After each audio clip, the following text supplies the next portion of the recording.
Hi guys, I'm Jayf Soh. I'm the team owner of Resurgence.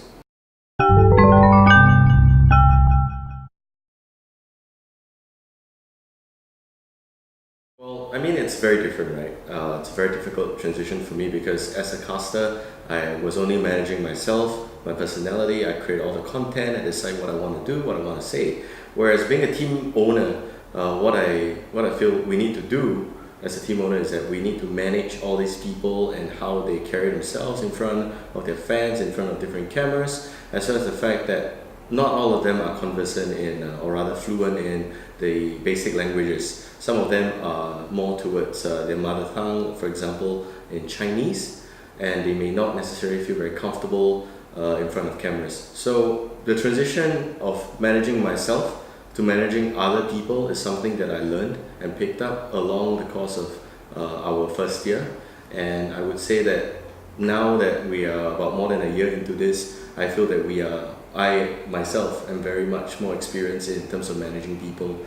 Especially a lot of people would say that team players, professional players at that, they are one of the hardest group of people to manage because of the fact that they may not necessarily have a lot of societal experience.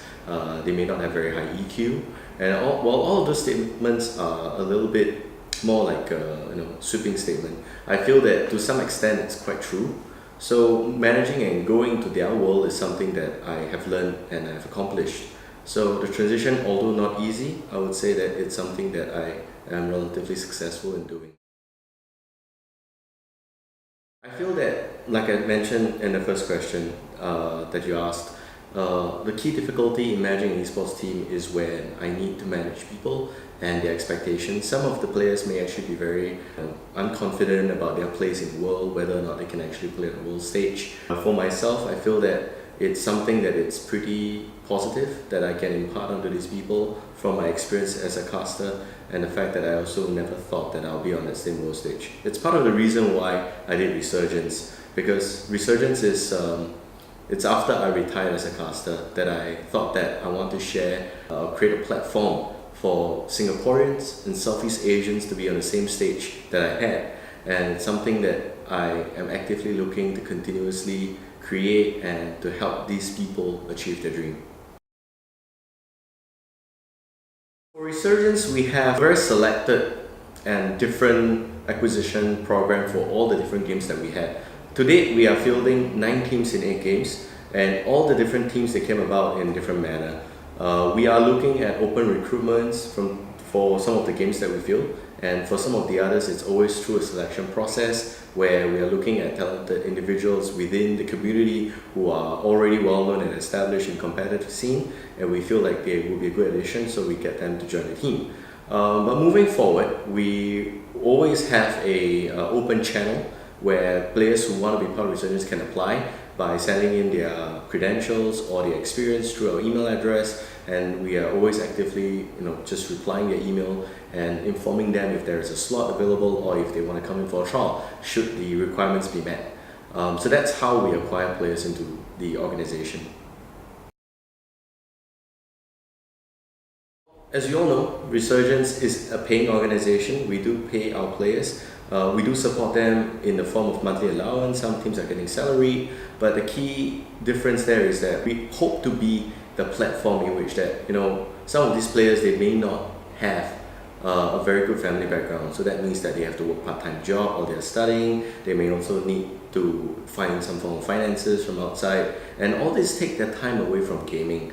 So what we do is we identify people with potential and we provide them a platform to help groom them and take care of their financial challenges, and this would allow them more time into the game and they can do what they do best, which is to compete.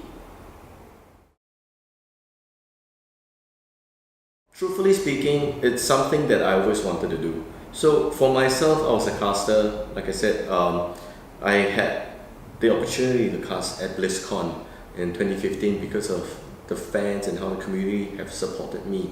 After that gig was done, I felt like I could give back to the local community and also to the Southeast Asians who have supported me in my journey to that world stage. So once I retired from casting, I asked myself how I can help people, like-minded individuals who share the same world stage dream that I had. And my answer was naturally to help them in the most direct manner, and that would be to create a brand, a platform for them to train under, for them to play under and represent, and to provide them with the necessary tools to help them achieve their dreams, such as, for example, our training facility here in Singapore. We are able to provide the exclusivity of using a training room, as well as the fact that we give them the opportunity to play together in a very private environment. Some of my players don't even own computers of their own at home, so giving them this, I think, would allow them to do much better. And that being said, that will be part of how I envision I could help them to get to that stage. So to answer the question whether or not it was part of my plan, I would say that it was a natural progression. It wasn't something that I planned years ago. It was just something that developed as a means of how I felt I could give back to the community. I think that, well, our results speak for itself, right? In the first year, we have already got 5 championship wins, 22 podium finishes. We traveled to 6 different countries, having represented Singapore and Southeast Asia on different occasions. But personally, to me, the biggest achievement in Resurgence is the fact that I managed to create an esports organization with family as a clear value. And family is very important to me. It's part of the reason why I didn't continue as a caster, because I chose to be with my family in Singapore rather than pursuing opportunities outside of Southeast Asia. So to me, it's very heartwarming to know that I have created an organization where the players build a very strong bond with each other, that we always hang out and gather together to just support each other. And whenever there's a tournament, players from another division will be watching, will be there to support them. And when they win, we'll be there to congratulate each other. It's something that I thought that would be very hard to build, but I managed to do it. So I would say that the bond and the family, core value is my greatest achievement with Resurgence.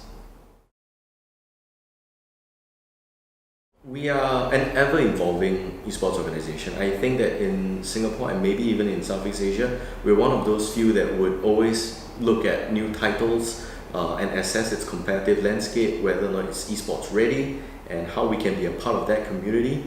So we are always very openly looking at new games, or rather even new markets, and how we can be a part of that, how we can help them, help the local Southeast Asians and the community there.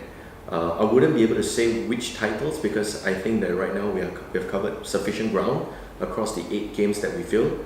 But definitely up and coming games like, for example, Fortnite, Artifact, a hit in Southeast Asia, and those are the titles that we will definitely be looking at.